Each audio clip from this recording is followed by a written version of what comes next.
Já aconteceu contigo de, para manter um relacionamento, sentir que estava precisando praticamente deixar de existir? Primeiro a gente conhece aquele ser humano, a gente se apaixona, a gente sente um monte de coisa lá dentro e parece que o mundo da gente se completou. O tempo vai passando, a gente vai vendo aquela pessoa e tem cada vez mais vontade, e vai pra casa dela, e ela vem pra casa da gente, e a gente vai achando jeito, e vai achando horário, e vai se virando pra estar com aquela pessoa cada vez mais. Acontece que o tempo vai passando e aquilo vai adormecendo, porque afinal a paixão começa a diminuir. E aí a gente começa a olhar para a própria vida e começa a ver que alguma coisa está meio diferente. A gente se sente mais para baixo, a gente se sente mais triste, não sabe bem o que está acontecendo. Daqui a pouco a gente se depara com um momento que quer procurar alguém, um amigo, e se dá conta que praticamente não tem ninguém mais perto. A gente pensa em sair e não tem ninguém. E aí a gente começa a pensar em fazer coisas pra gente, que a gente gosta, e não sabe mais nem quem é o que gosta. E começa a se dar conta nesse momento que foi por causa daquele relacionamento que a gente praticamente deixou de existir. Esse é o 4º episódio desta nossa série que fala sobre como o mundo tá ficando louco. Mas eu vou deixar a Sofia apresentar ele para vocês.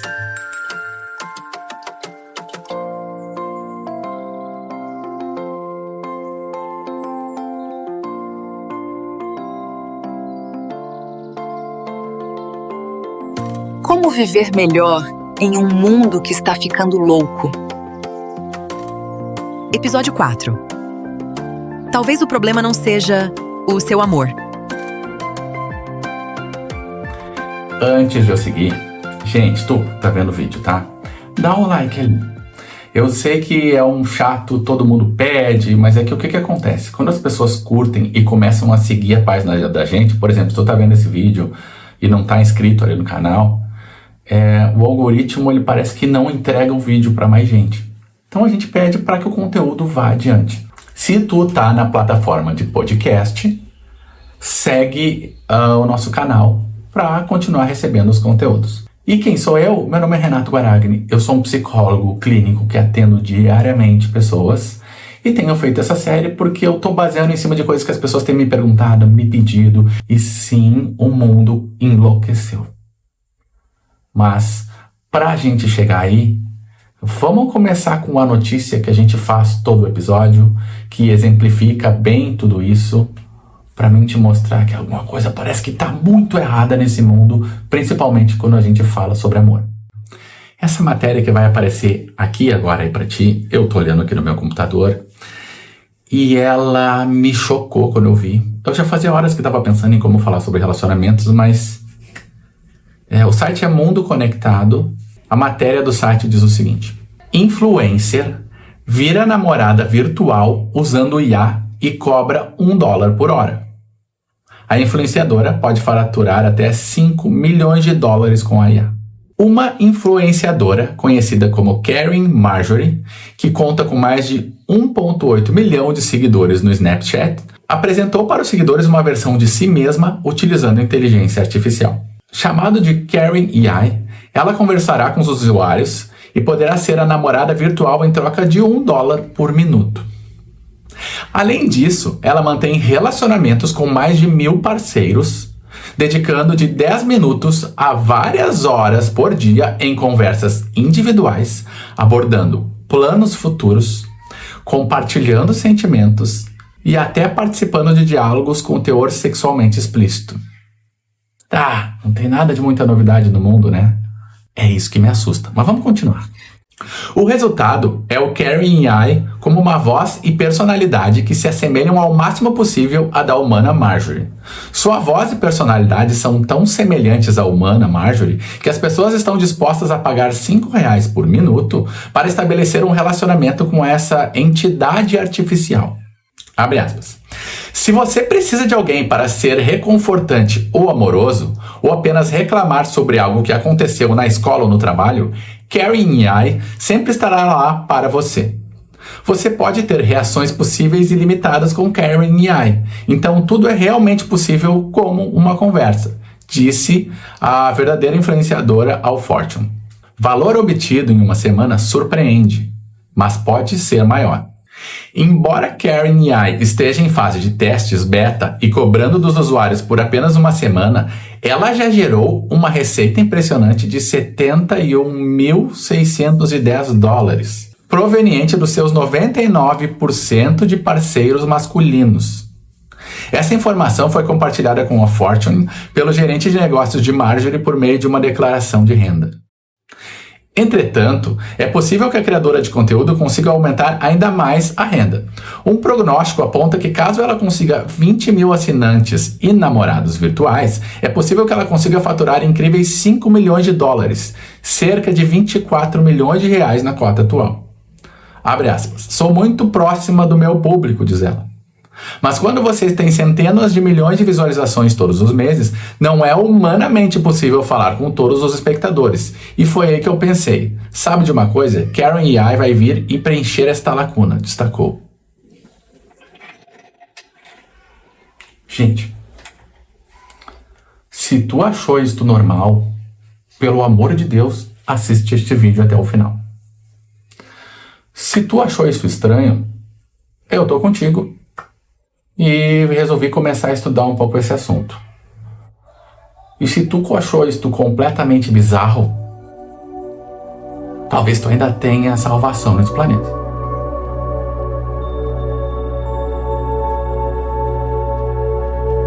Talvez seja melhor pensar lá do início.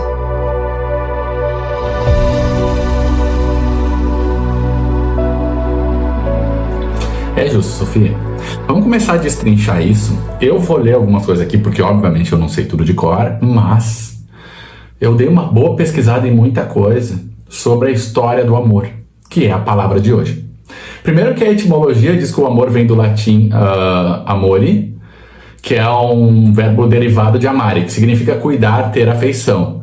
Há quem diga que uma das possíveis origens dessa palavra vem de uma onomatopeia. O que é isso? Sabe quando uma criança fala ou balbucia uma palavra ou uma coisa? Pois então, uma das explicações possíveis é de que a palavra amor derivou do que crianças diziam ama, quando se referiam à mãe lá na época antiga.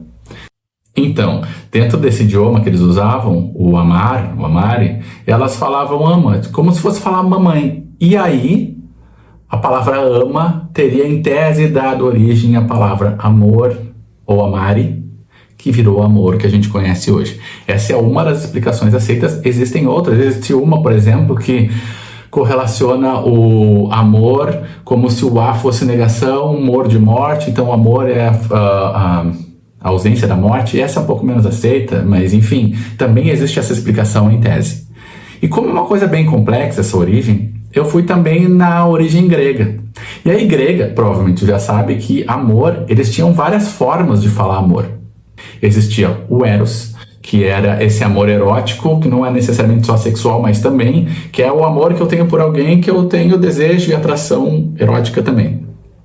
Existia ágape, que é o amor divino, o amor de Deus, o amor completo, por si só. Existia a filia, que quer dizer o amor de amizade, o amor entre amigos, enfim.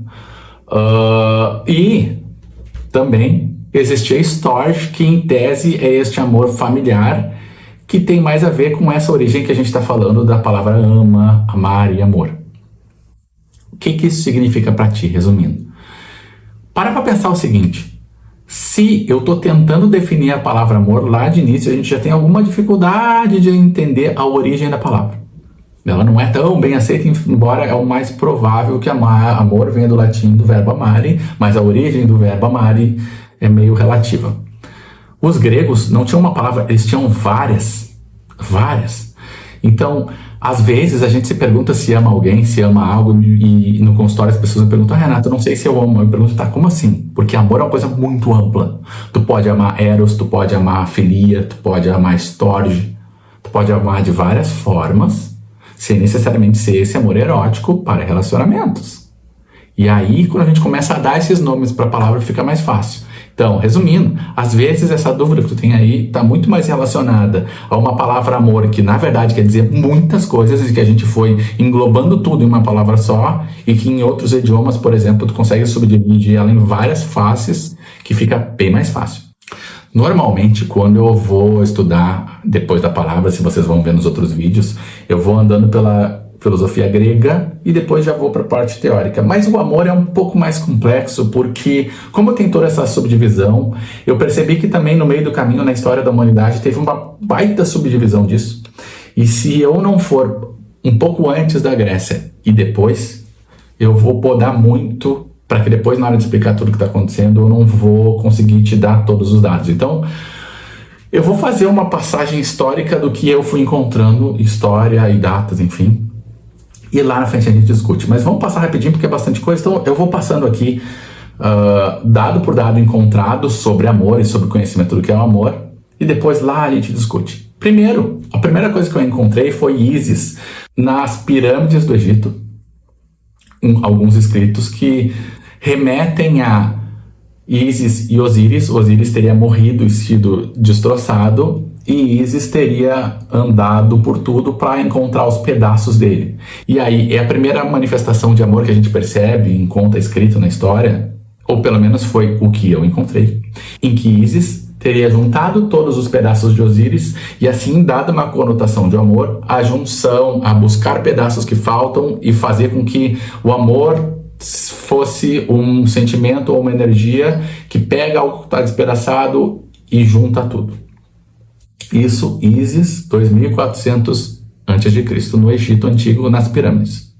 Depois dela, ali, entre 2300 e 2100 a.C., vem Enheduanna. Enheduanna é a primeira poetisa do mundo.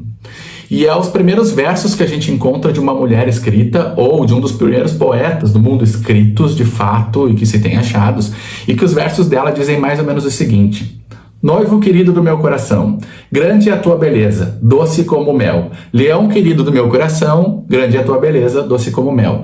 Parece um poeminha, mas é de uma mulher de 2100 a.C. esse escrito. E aqui ela traz isso como uma força que cria algo. Também pode desestabilizar. Mas ela é a primeira que se tem notícia que ela própria escreveu sobre amor. São poeminhas, mas o que eu estou querendo te mostrar é que o amor até aqui é visto como um sentimento que agrega, que constrói, que busca. Está correlacionados a sentimento, certo? Depois, Gilgamesh, 2100, entre 2100 e 1900 antes de Cristo ainda, ou seja, 4.000 anos atrás, ele faz um texto que diz assim: esse amor é entre amizades, tá? Ele perde um amigo que ele amava muito, que ia para as guerras com ele, enfim. E na morte desse amigo, ele se sente muito destroçado. E aí ele diz, abre aspas: aquele que comigo enfrentou todas as dificuldades, o amigo que eu tanto amava, em que, do meu amigo, o destino dos homens o alcançou. Como posso eu descansar? O amor por ti me faz vagar pelo deserto, pois quando tu morrestes, uma parte de mim morreu contigo. Ou seja, quase 4.000 anos atrás, um escrito de Gilgamesh sobre um amor para com um amigo que andou com ele e construiu e lutou, que faz com que a gente perceba aí também um sentimento de amor que tem uma correlação quase como universo de universal, como se fosse uma coisa transcendental, e que quando eu perco aquilo se vai um pedaço meu, mas ainda assim é sentimento. Percebe que os dois estão falando de sentimentos seus que vão buscar algo para se completar, ou que perdem aquilo e que sentem que perderam um pedaço, mas o sentimento do amor está muito vinculado ao doar-se. Depois disso começa a parte grega dessa história, que é Homérico que escreve a Ilíada, entre 800 e 700 a.C., que o amor começa a tomar uma propriedade de honra. Eu preciso começar a merecer o amor. Como assim? É um escrito, um texto do Homérico, na Ilíada, que fala o seguinte: abre aspas: a ti, Briséida, eu amei de todo o coração, embora conquistada pela minha lança. Ou seja, para ele, amor foi conquista. Pois todo homem bom e sensato ama e protege a sua própria, assim como eu te amei com toda a minha alma. Então, aqui começa a primeira percepção de amor como conquista e mérito. Homérico na Ilíada. Embora ainda tenha muito uma conexão de eu me doar, de eu me entregar, de eu conquistar como o que eu doei. Depois do Homérico, também na Grécia, entre 500 e 300 anos antes de Cristo, aí a gente já tem Platão, Aristóteles e Heráclito. O Platão descreveu o amor mais como uma falta. Ele dizia que amamos aquilo que não temos, aquilo que buscamos completar. O Aristóteles, que estudou mais os sentimentos, enfim, de todos esses filósofos gregos, ele dizia que o amor, como amizade, é baseado em reciprocidade, virtude e construção conjunta. Então, até aqui, amor está sempre baseado em virtudes, conquistas, mas baseado em sentimento e aquilo que se sente. E o Heráclito, que na minha opinião é o pai de como a gente enxerga o amor hoje, diz o seguinte: tudo muda o tempo todo, nenhum vínculo é fixo, porque nem nós somos. Para ele, o amor virou um conceito, uma busca por encontrar equilíbrio entre tensões. Um texto dele que exemplifica bem isso é assim: o que é oposto concilia-se. Dos diferentes nasce a mais bela harmonia. Tudo se faz por contraste. Não se pode entrar duas vezes no mesmo rio, pois outras águas sobre ele correm e nem a alma permanece a mesma. Então, o amor aqui começa a já não ser uma coisa estanque, um sentimento como até então a gente encontrava, que é algo que me faz catar o mundo para encontrar pedaços, ou eu escrevo para o meu amado, ou o Gilgamesh lá que sofre muito com a perda de um amigo amado. Percebe que aqui na Grécia as coisas já começam a mudar um pouco de contexto. E aí, ali entre 250 a.C., vem Cleópatra. Cleópatra era uma grande rainha do Egito, uma grande estrategista, mas ela tinha um problema. Ela usava as relações como política, só que ela se perdia nelas. E aí vem um texto que foi escrito por Plutarco, um pouquinho de tempos depois, dizendo como Cleópatra agia com Marco Antônio, que foi o amor dela, um dos grandes amores dela, e que levaram o Egito à ruína. Que diz o seguinte: se ele queria caçar, ela caçava com ele. Se queria beber, ela bebia. Ela era sua companhia constante, jogando dados ou apenas observando, mantendo-o preso a ela por uma sedução que se renovava a cada dia. Ou seja, a Cleópatra tentava criar e se entregar e se doar, entregar a própria vida, e foi abrindo mão dela mesmo para o Marco Antônio permanecer com ela. Neste caso aqui, não era por uma dor dela, mas por uma questão política que ela precisava. E ela foi se doando. Era uma estratégia, mas é uma das percepções de amor também que levaram à ruína. Mas ainda assim, até aqui todos os amores têm a ver com doação, embora já com contexto de conquista, com um pouquinho de contexto de merecimento, ainda assim é doação de sentimento. Está tudo muito baseado em sentimentos, certo? E aí, como eu estou fazendo a linha do tempo, ali em Marco Zero é Cristo, Jesus Cristo, quando ele vem, que fala sobre amor, e aí é o Marco Zero que a gente tem de falar sobre amor. Nós não temos como não passar por ele. Que o amor, ele vira uma escolha, não apenas o sentir, mas um estilo de vida, um jeito de viver, é uma forma de existir, o amor, para ele. E aqui eu vou citar o que Paulo fala dele um pouquinho depois, em 1 Coríntios, capítulo 13, de 4 a 7, que exemplifica muito bem o que é o amor para ele, Cristo, e que Paulo completa de uma forma mais humana, mais fácil da gente entender. O que ele diz? O amor é paciente, o amor é bondoso. Não procura seus próprios interesses, não se ira facilmente, não guarda rancor. Tudo sofre, tudo crê, tudo espera, tudo suporta. Ou seja, o amor é uma forma de viver que tudo suporta, que tudo aguenta. Só que tem um porém, que é muito deturpado, porque se a gente olhar para isso aqui, a gente vai pensar o seguinte: tá, mas não foi o que Cleópatra fez ali? Mas aí, como essa discussão começa a acontecer, vem Santo Agostinho, 400 depois de Cristo, e não tem como tirar a relação de amor do cristianismo aqui nessas épocas, porque foi um marco muito importante na história do estudo sobre amor.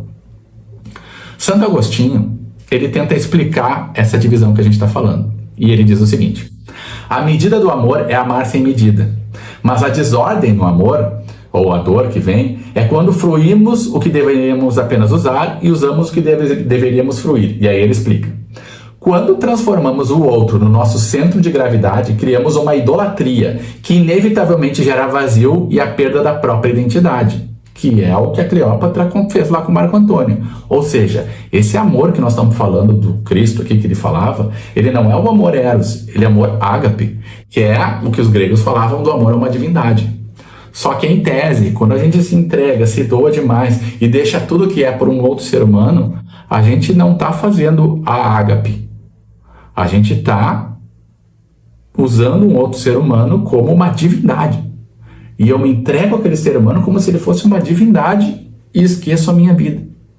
E aí começa o sofrimento. Então, o problema até aqui não é visão de amor de ninguém. É o que as pessoas fazem com o amor. E todo mundo até aqui está falando de amor como sentimento, de vida, de forma de viver. Todos eles. Até chegar André Capelão em 1200 depois de Cristo, em que as coisas começam a virar demais. Isso aqui é época medieval. Se tinha separação de pessoas como vassalos, pessoas que eram com posses, e as pessoas têm terras, e as pessoas têm poder. E nesta época começa a se viver o amor mais como forma de poder e valor do que qualquer outra coisa. Os casamentos arranjados para manter terras, enfim. Já que o amor virou um comportamento e não mais um sentimento na época medieval, André Capelão escreve O Amor Cortês. O que é isso? É um livro de regras de como ser cortês no amor e cortejar. Sabe o que isso quer dizer? Sabe aquela pessoa que puxa a cadeira para ti e tu pensa, nossa, ele tá sendo tão cortês, ele tá me galanteando. O cara que manda flores para a mulher para conquistar. Foi escrito na era medieval uma regra para cortejar pessoas. Nada disso é sentimento, é regra. Então, quando alguém faz esse cortejo, não é sobre sentimento, é sobre uma regra para conquistar, passa longe do sentimento. Um exemplo do texto que ele usa é: o amor é uma paixão que nasce da meditação desmedida sobre a beleza.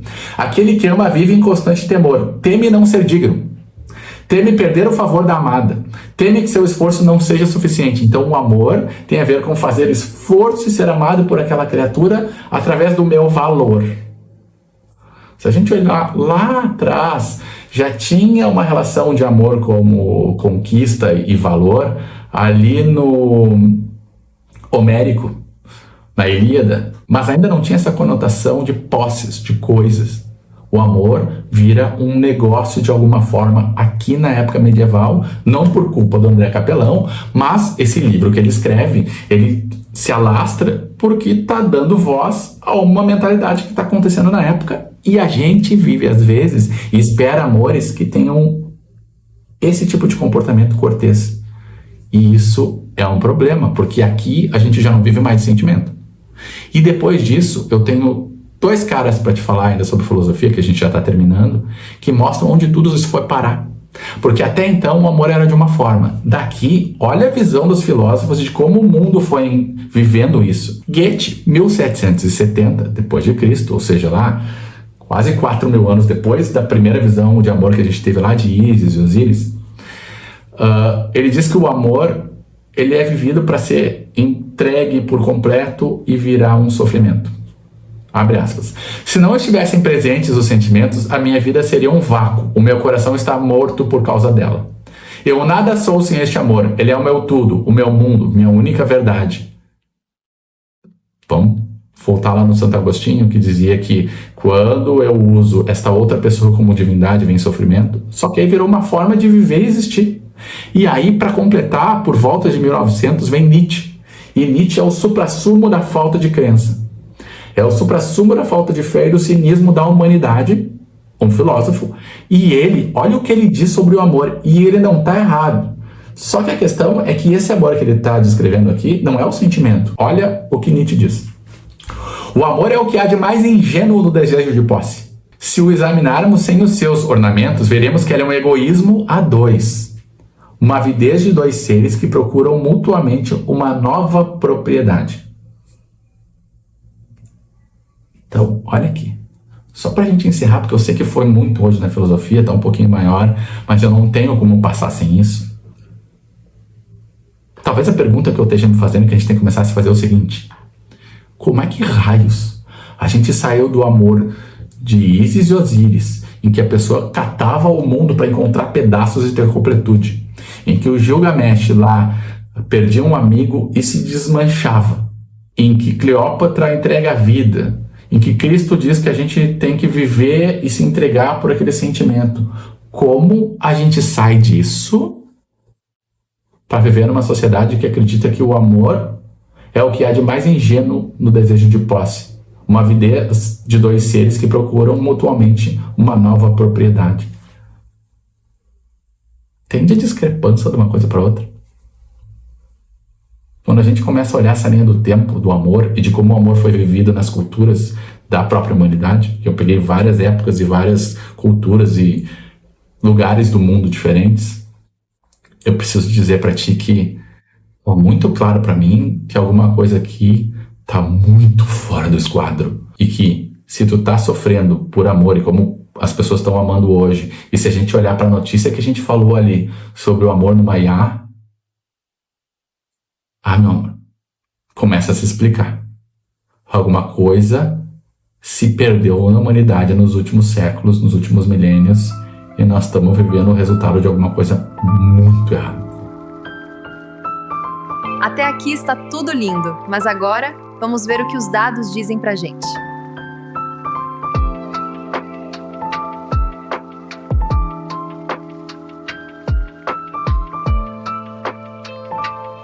Ali na época que o Nietzsche escreve o que escreveu, é quando Darwin surge mais ou menos na mesma época. O Nietzsche escreveu em 1890 e o Darwin, em 1872, escreve um livro, A Origem do Homem. Nisso, ele já tinha escrito A Origem das Espécies e aqui ele se aprofunda mais no homem. E ele faz um estudo para tentar entender a origem dos sentimentos, por que a gente se comporta como se comporta, numa questão de evolução de espécie como animais. E no livro dele, ele diz uma coisa sobre o amor e sobre a espécie, que diz o seguinte, abre aspas, os instintos sociais adquiridos pelo homem para serem úteis à espécie induziram-no a ter prazer na sociedade e nos seus semelhantes. Esse sentimento de prazer é uma extensão dos afetos familiares e pode ser definido com amor. Ou seja, é a visão do Darwin, que é genealógica, que é ciência, que é a mais neutra possível, consegue ser um pouquinho mais branda e fofo do que o Nietzsche, que representava a cultura da época. Mas vamos adiante. Depois do Darwin vem Freud. E aí o Freud, que estudava muito Darwin e as adaptações, começa a tentar entender como é que esse amor, que primeiro inicia como forma de se perpetuar na humanidade e uma defesa social, e se torna o Eros que a gente vê. Como é que ele sai do Storge para Eros? Para ele, a gente se apaixonava pelos cuidadores, na época era pai e mãe, homem e mulher, enfim, era como a sociedade funcionava daquela forma. Então, o homem se apaixonava pela mãe e a mulher se apaixonava pelo pai. Ele tinha essa percepção. A partir dali, ele sabia que não tinha como ter uma relação com aquela figura, então, de alguma forma, ele fazia uns recursos dentro dele que se ajeitavam e ele passava a procurar essas coisas que ele via boas nesses cuidadores, em outras pessoas, e a partir dali passava a ter sentimentos por estas pessoas. E isso chamava de amor eros. Ou seja, um amor que une, que junta, que é de espécie, é um sentimento forte de espécie, que o Darwin já tinha dito, mas associado a relacionamentos para me unir a uma pessoa. Isso é a teoria do Freud. Um trecho do que ele diz no livro Totem e Tabu, de 1913, diz o seguinte: o amor é uma corrente de afeto inibida em sua meta sexual, o eros. É o que mantém o grupo unido através de identificação mútua. A civilização é um processo de serviço de Eros, cujo objetivo é reunir indivíduos isolados em uma grande unidade, a humanidade. Então, o amor é o que liga todos nós como espécie, como humanidade. É o sentimento forte o suficiente para nos unir como espécie. E o Eros, em tese, seria a variação desse amor para que a gente pudesse procriar e continuar mantendo, porque essa criança teria o amor Storge por mim, e a partir daí teria seu Eros depois, e sim, ia variando o nome do amor, mas é amor.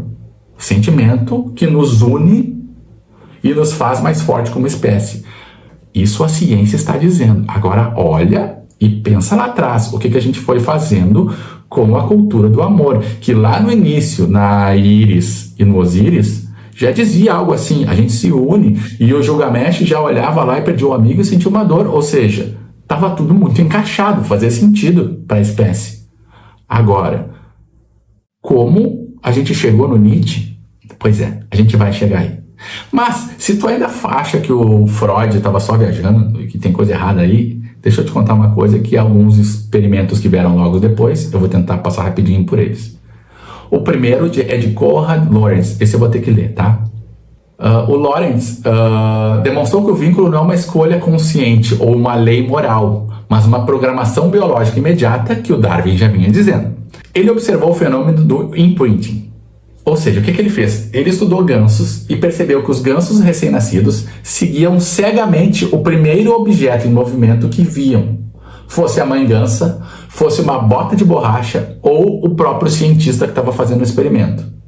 Ou seja, para ele, esse amor do ganso é uma lealdade absoluta do filhote que não dependia do mérito, mas de um gatilho temporal no sistema nervoso, no qual eu encontro algo, isso me dá um imprinting, eu amo aquilo porque vai me manter como espécie e eu sigo isso.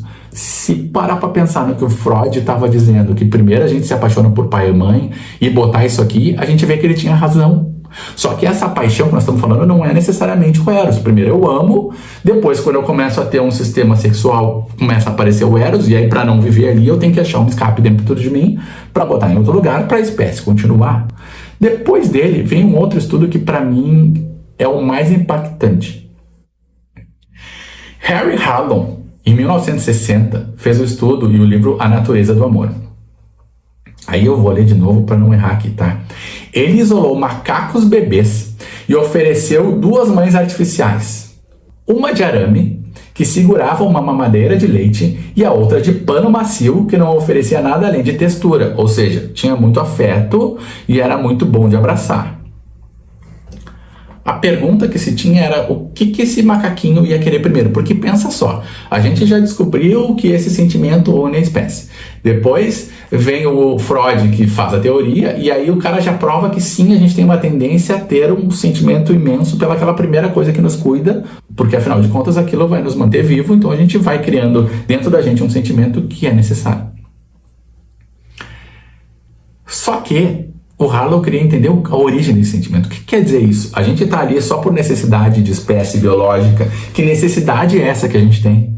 É para comer? É para quê? Porque então, o que ele dividiu? Eu quero saber se o macaquinho está ali. Se ele se agarrasse na mãe de arame só pela alimentação, eu já sei que é uma necessidade básica biológica que faz eu gostar muito daquilo que me dá algo que me dá alimento.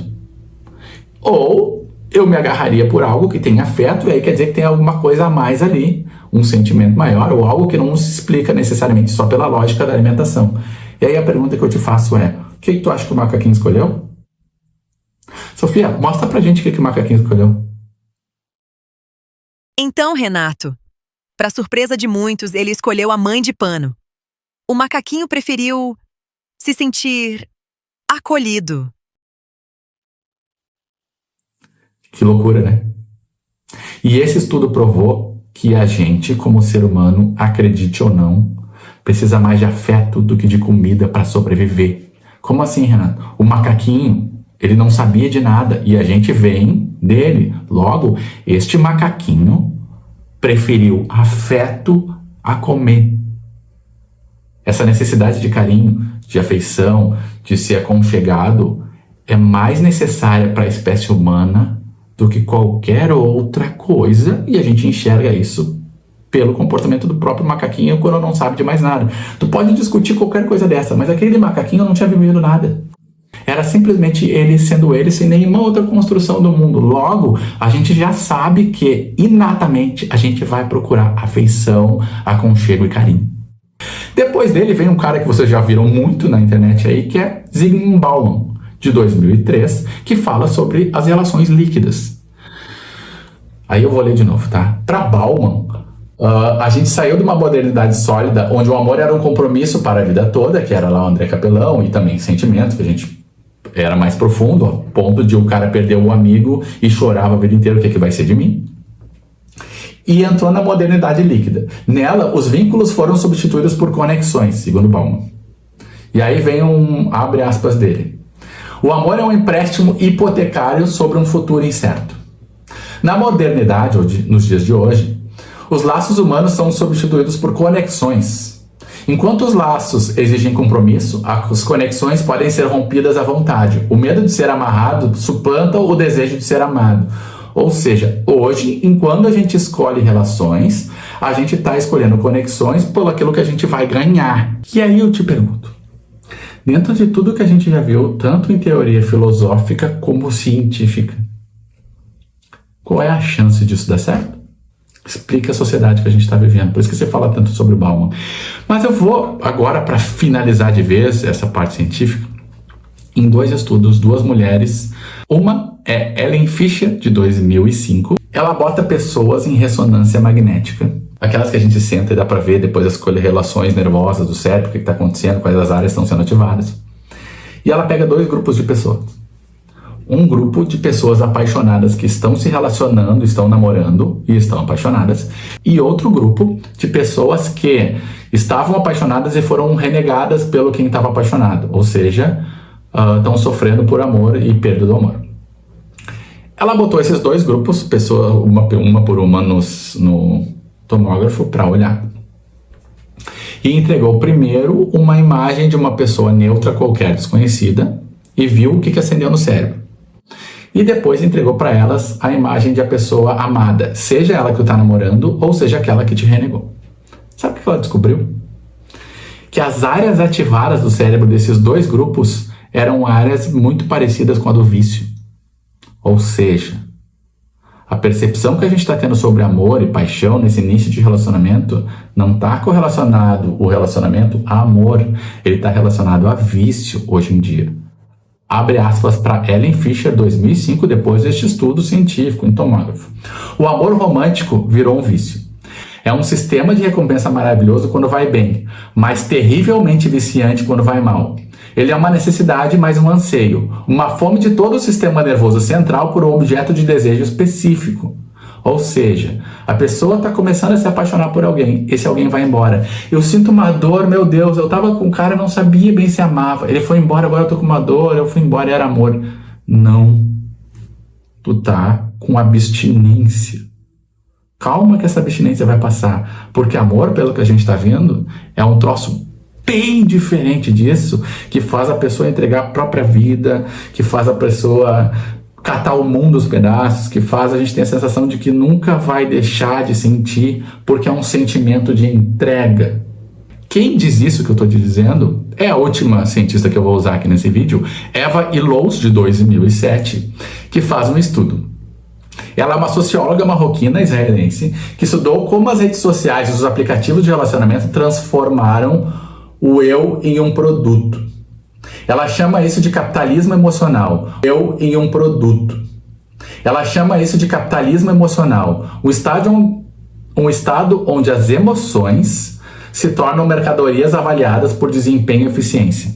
O sofrimento da pessoa moderna nasce da tentativa de gerenciar o amor com a mesma lógica de uma planilha de produtividade. Ou seja, vamos voltar lá no Capelão e na Idade Média, na real, eu tenho valores como pessoa, eu tenho que me amar e eu não posso ficar com essa pessoa porque eu preciso me amar.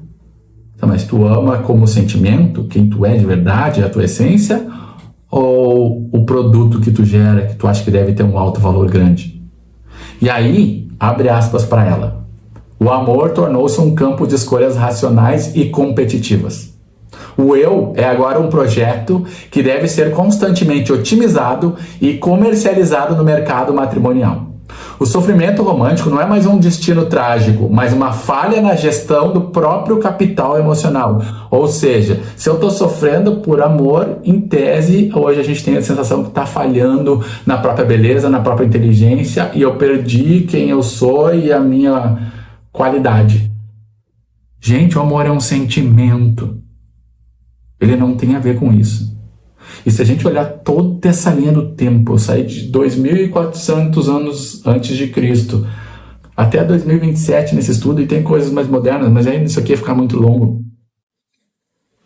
Gente, vocês percebem como foi tudo sendo deturpado e que na nossa sociedade e no mundo de hoje, o mundo está sendo visto como um objeto, como uma qualidade, como um produto a ser trocado e posto na mesa, e que esse produto é nós, não como essência, mas as qualidades que a gente tem que geram trocas. É tão difícil da era feudal, lá das terras?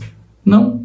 É que hoje o nosso produto não é a nossa terra. Hoje o nosso produto é o bem que a gente gera pela nossa inteligência, pelo nosso trabalho, pelo quanto a gente é dedicado, pelo quanto a gente é bonito e vai na academia e tem músculo ou tem o shape, como é que isso vai dar certo? Eu sei que parece muito chocante tudo isso, mas quando a gente estuda muito a fundo, como a gente fez aqui, fica muito claro que o problema dos relacionamentos hoje, que todo mundo tem reclamado, não está necessariamente em ti. Provavelmente o problema não é tu, tá? O problema é o jeito que a sociedade está vendo o amor, ou o que ela chama de amor, né? Vem, chega mais perto. Algumas histórias explicam mais do que gráficos. Hoje eu não vou ler, hoje eu vou contar. Até deixa eu me aquietar aqui. Porque essa história é de uma paciente minha. Ela me procurou anos atrás e começou a fazer terapia, e eu lembro de ter perguntado para ela lá na primeira sessão o que estava acontecendo. Ela disse que queria só conversar com alguém, eu achei estranho isso. O tempo foi, papo foi. Chegou no momento da terapia que eu perguntava para ela assim, tá, mas o que tu gosta? Não sei. O que tu gosta de fazer? O que tu gosta de comer? Sabe que eu fiquei pensando e nem eu mais sei. Ela me dizia, aquilo me intrigou tanto. E ela estava num relacionamento que parecia bom. Ela gostava da pessoa, pelo menos dizia isso. Ela começou a olhar mais para a vida dela, para o dia a dia dela, e a gente começou a vasculhar o dia a dia toda semana. E começou a ficar claro que ela não vivia mais. Ela não ia para a academia que ela gostava. E aí eu comecei a trabalhar com ela para procurar as amigas. E ela não achava e não tinha mais amigas, ou achava que não tinha. Quando ela se deu conta disso e começou a sair, começaram as coisas de ciúme dele. E aí a coisa começou a ficar complicada, e a gente começou a se dar conta do porquê que ela começou a abandonar tudo. Porque ele era ciumento. E aí ela estava tentando sustentar uma relação com o afeto e se doando, e deixando a vida dela de lado, estando juntos, e somos parceiros e vamos ser parceiros. E ele sequer se dava conta que não fazia. E ela é uma mulher brilhante. E eu estou falando aqui, e ela vai se identificar. Ela é brilhante. Ela sabe disso. Onde ela bota a mão, as coisas acontecem. E ela começou a se permitir ser ela, porque ela não estava conseguindo ser nem no trabalho, porque acabava não viajando, porque ele sentia ciúme. Ela não se botava inteira com todo o brilho dela no próprio trabalho, porque estava sempre pensando, quando ia viajar, do que ele ia estar pensando, o que ele ia estar fazendo. E aí ela começou a se libertar e ser ela. Obviamente o namoro não durou. E não durou num dia que eu olhei para ela numa sessão, ela não sabia se terminava ou não, eles estavam brigando, eu fiz um trato com ela. Eu disse, olha só, vamos fazer o seguinte. Pelo menos nessa semana, só nessa semana, te respeita. Mas te respeita como? Faz tudo o que tu tem vontade. Eu não sei se sair com ele ou se vou em tal lugar, não sei se eu faço isso. Só respeita aquilo que lá no fundo, naquele momento, tu tá com vontade de fazer e ir e conversar. Faz. Durou uma semana o namoro. Na primeira semana que ela não tentou sustentar sozinha, como a Cleópatra fazia lá atrás, terminou. E ela só sentiu alívio. O tempo passou e ela começou a poder ser brilhante. E ela começou a fazer coisas grandes, porque ela é. Só que ali, como ela já estava com a terapia feita, ela conversou com a família, ela conversou com o pai, ela conversou com a mãe, ela entendeu por que o pai fazia as coisas que fazia, que sequer o pai se dava conta, tanto que anos depois o pai entendeu e já não fazia mais, já era outro cara. E ela entendeu que era um humano que estava errando, não por ele, mas por uma questão cultural e tudo. E ela parou de cobrar aquele cara e começou a entender o todo. Então ela não se fechou. Ela foi buscar novas formas. Ela não ficou tentando conseguir namorado, relacionamento. Ela foi viver. Ela não se parou de viver achando que todo cara era um cretino. Porque sim, tem muitos, mas tem muito cara legal. Tem muita gente afetiva nesse mundo. Quem aparece são os que não são. Ninguém sai noticiando na rua aí, dizendo pra tua amiga, olha como o fulano lá é muito bom marido. Como o cara lá cuida da namorada. Olha como o outro cuida da namorada. Não. Tu não fala, tu vai falar os absurdos. E aí, claro, é tipo notícia ruim. Vai aparecer só o que é ruim. Mas ela entendeu isso. E ela foi viver. Muito pouco tempo depois, ela conheceu um cara. E como ela já tinha entendido tudo isso, ela conseguiu ver a parte boa, o afeto. E ela começou a ver que ele gostava dela e pelo que ela era. E que tudo aquilo que aquele cara lá antes achava ruim nela, o rapaz que ela estava conhecendo admirava. Porque ela passou a ser ela. E sabe o que acontece hoje? Ela está num relacionamento com alguém que cuida dela e que admira ela quando ela simplesmente é ela. Ela hoje está vivendo um amor. Quanto vai durar? Não sabemos. A vida é louca. E talvez esse não saber que faça com que seja um amor verdadeiro, se a gente olhar lá para trás. Porque ele não está baseado em necessidade, obrigação. Ele está baseado em querer viver cada dia e estar feliz ali. E sentir aquilo que o macaquinho sentia com a macaquinha de pano. E aí, o amor acontece.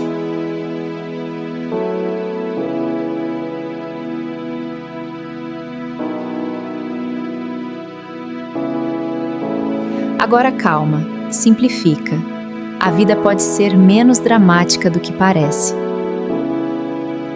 Eu sei que tá tudo muito longo até aqui, porque o assunto é complexo e a gente teve que ir muito a fundo o problema dessa vez para mim poder te mostrar que o problema não é tu. O problema não é o teu amor, como eu prometi lá no começo. Mas vamos olhar para tudo que a gente falou e tentar olhar rapidinho para isso o mais rápido possível agora, tá? Primeiro, a gente vê a notícia de uma mulher que tá trocando amor por dinheiro, ou tá trocando relacionamento por dinheiro com uma IA, ou seja, ela já está delegando para a inteligência artificial e a pessoa que está do outro lado está trocando e expondo seus sentimentos por um valor financeiro. Que sentimento tem aí real? Tem uma ilusão de sentimento. Para quem está do outro lado, pode ter. Para ela tem dinheiro e só. Então ela está vendendo, nem o amor dela ela vende. Ela vende a emulação digital da sua forma de relacionar para que as pessoas se apeguem e vejam a idealização naquilo que estão conversando. Eu não vou nem falar que tá errado, porque é óbvio. Ah, mas a pessoa quer viver isso. Vive. Vai sofrer. Tu tem escolha para ser o que quiser. Vai sofrer. E aí não é o que eu acho. Eu acabei de mostrar cientificamente. Vai sofrer. E aí a gente foi olhar para relacionamentos, desde o Egito Antigo até o mundo de hoje. A gente começa a ver que a coisa foi se subvertendo, o amor foi deixando... Na verdade, não é o amor. Os relacionamentos foram deixando de estar baseados em amor, em sentimento, neste afeto e nestes afetos gerados, que a gente conhece e estuda como a grande força que une a humanidade, dito pelo Freud, pelo Darwin. Eu não estou sendo romântico aqui, eu estou falando do sentimento e da força que ele faz para manter a humanidade unida. E como ele é uma força natural humana, em tese, a gente deveria ter dentro da gente essa força que faria com que a gente fosse lá e se apaixonasse por alguém, casasse, tivesse filhos, por uma força humana da espécie mais necessária e mais profunda, provado já lá atrás, do que comer. E as pessoas hoje não conseguem ter um relacionamento, sendo que se relacionar, em tese, deveria ser puxado por uma força interna tal, mais importante que comer. Uma coisa tem que estar muito, mas muito fora do esquadro para uma coisa tão inata dar problema. Se tu olhar para a história que eu contei da paciente que eu atendi, e é uma história bem real, tu vai perceber que ao longo da época, ela foi se dando conta que esses vínculos foram se perdendo, geração por geração, e as pessoas não eram ruins, que fique claro. Os familiares não eram. Não era coisa tóxica, doentio, de gente se agredindo, não era. Era aquelas relações que vão sendo criadas muito mais necessariamente por necessidade específica de vida, grana, que todo mundo tem. É a coisa da precisa do provedor, preciso da mulher, isso, daquilo. E aqui eu não estou dizendo o que é certo e errado, gente. Eu só estou mostrando de como as coisas vão acabando, onde é que elas vão parar. E quando ela se deu conta disso, ela entendeu por que não vivia um relacionamento como ela queria. E ela entendeu o que estava acontecendo na relação dela e que ela estava se negando a ser quem ela era, se doando demais por alguém sem sequer se dar conta, se esvaziando e tornando aquele cara quase um ídolo, mesmo que na verdade ela talvez nem amasse. Mas é uma idolatria. E aí já vem o Santo Agostinho dizer, isso vai dar ruim? Isso aqui vai dar ruim, gente. Vai acabar mal. Quando ela entendeu, quando ela resolveu se respeitar e se amar, ela passou a doar amor. Ela começou a viver amor. Não necessariamente só no espírito cristão lá, do cristianismo, Mas ela começou a amar mais os amigos, ela andava mais com as amigas por amor, não por necessidade. Ela andava mais com o próprio pai por amor, deixou de lado todas as coisas de passado que incomodavam e começou a ter um puta carinho e afeto por ele, assim como tem pela mãe também. Ela começou a viver o amor em várias instâncias, no trabalho, na vida, sobre ela mesma. Todas aquelas nomenclaturas de amor ela começou a viver porque ela começou a sentir, respeitar o que sentia, ela começou a respeitar a força que esse sentimento tem. E eu não estou sendo romântico aqui, ele é a força, Darwin diz isso. Charles Darwin, que falou da origem das espécies dos macaquinhos. Ele é a força que mantém a humanidade sendo humana. Tu imagina o tamanho desta força. Quando ela respeitou essa força, respeitou o que estava sentindo e o que essa força, onde ela levava, não pelo vício, ela conseguiu entender que parte dentro dela era vício e que parte era sentimento de verdade, amor. Foi inevitável ela encontrar alguém que mostra afeto por ela. Que quando ela precisa tá lá. Que quando ela quer ir trabalhar não reclama. Porque tem afeto. Porque talvez tenha um apego seguro. Porque tá mais vinculado à relação dela hoje ao macaquinho que quer afeição. E ele olha muito mais para o afeto e por esse conforto que ela gera nele. Que o outro rapaz via o que ela poderia gerar de valor social. E aí, hoje em dia, eu não estou nem falando de grana, estou falando de beleza, de inteligência, os valores que ela tem, o quanto esses valores aqui meus atraem alguém. O que faz alguém ficar não é os valores que tu tem como ser humano. A gente tem que ter esses valores, sim, por si, pela humanidade, não para ter um amor. O que faz esta pessoa ficar é o afago que a pessoa sente. Então, quando a gente aprende a dar amor, a gente está pronto para receber. E dar amor não é esvaziar a própria vida, não é idolatrar a outra pessoa como uma divindade. É dar sentimento, é se permitir sentir e ter atitudes que tenham a ver com isso como um sentimento de alguém que se doa, que se entrega, que dá carinho, que dá afeto. E quando tu consegue começar a fazer isso com muita frequência, sem se esvaziar, sem ir no vício, tu vai ver o outro fazer contigo porque tu sabe fazer. E aí as pessoas que são capazes de sentir se encontram, se reconhecem e ficam uma com a outra ali pelo conforto e afago que uma outra gera e não pelo capital social que a outra te dá como mérito e faz tu achar que é um ser melhor na sociedade. Quando tu começar a encontrar isso aí que eu tô falando, eu te garanto que tu vai estar muito, muito, muito perto de viver amor. E aí tu vai ter começado a sair, dar um passo pro lado de toda essa loucura que o mundo tá vivendo.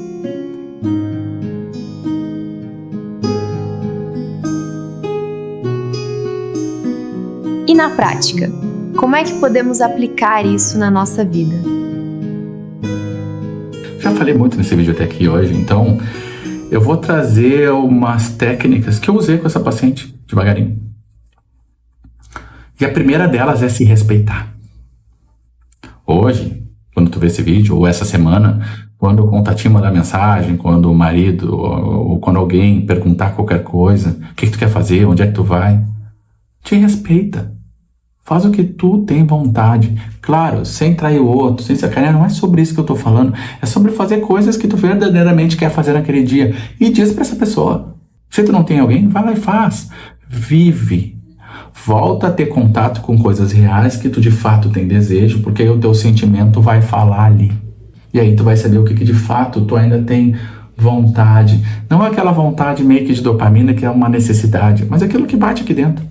Vai lá e respeita essa vontade que está lá dentro. Vive isso, faz essas coisas. É o primeiro grande passo para entender o que tu quer. A segunda coisa, a gente já vem fazendo nos últimos episódios. Desconecta um pouco. Desacelera um pouco. Faz mais listas, tira mais coisas dentro da cabeça para que o teu sistema límbico não fique tão inflamado e aí tu consiga sentir mais. Porque como é que a gente vai fazer isso de respeitar mais o que de fato sente se a gente não está nem conseguindo sentir? Para de olhar um pouco para as redes sociais e ver valor nas pessoas. Do tipo, esse aqui vale mais, esse aqui é mais bonito, esse aqui tem isso ou aquilo, porque são só pessoas. E não é culpa tua. O mundo quer que tu veja valor desde 1200 e tantos. Quando tu conseguir fazer isso, tu já vai estar começando a estar mais pronto ou mais pronta para ver afeto por aí. Nesse meio tempo, vai fazendo coisas que não dão gratificação instantânea, mas que tu percebe que dão um bem-estar mais leve, mais profundo. Começa a escolher coisas que dão mais carinho a ti mesmo. Coisas que tu olharia e diria assim, cara, essa criatura que faz isso, eu gosto tanto, eu admiro tanto ela por ter feito. Vai lá e faz. Tu obviamente vai te admirar. Se tu admira os outros quando fazem, tu vai acabar te admirando por fazer. Tu vai gostar mais de ti, vai ter mais amor próprio. Depois de ter desacelerado um pouco. Porque vai sentir mais. E aí tu vai começar a sentir mais amor pela família. Talvez tu comece a ter mais amor pelos amigos. E acredite, como eu falei, são sentimentos diferentes que estão na mesma palavra. E aí, se isso começar a acontecer, a probabilidade de começar a amar outras pessoas de novo é grande. E aí o Eros pode aparecer. Então, o que eu espero de tudo isso, dessa semana, desse episódio, que aconteça contigo hoje, daqui pra frente, pelo menos até a próxima semana, é que tu passe a olhar para as outras pessoas de outra forma. Devagarinho. Não te cobra, não precisa ser rápido. Até porque, se tu vem vivendo há muito tempo nisso, não é do dia pra noite que as coisas acontecem. Mas é entender que a gente precisa preencher a vida da gente com coisas que dão afeto. A gente precisa ser aquele macaquinho que vai ter aquele aconchego. Primeiro a gente aprende a se dar esse aconchego. Não porque tem valor, mas por amor. E eu espero que tu aprenda a se amar e te dê amor. Não porque tu tem valor, mas por dar amor. E eu espero do fundo do coração que quando tu aprender isso, tu consiga passar, voltar a enxergar amor. E aí tu vai enxergar quando o teu amor estiver voltando pra ti. Tchau! Foi ótimo ter você aqui. Até a próxima!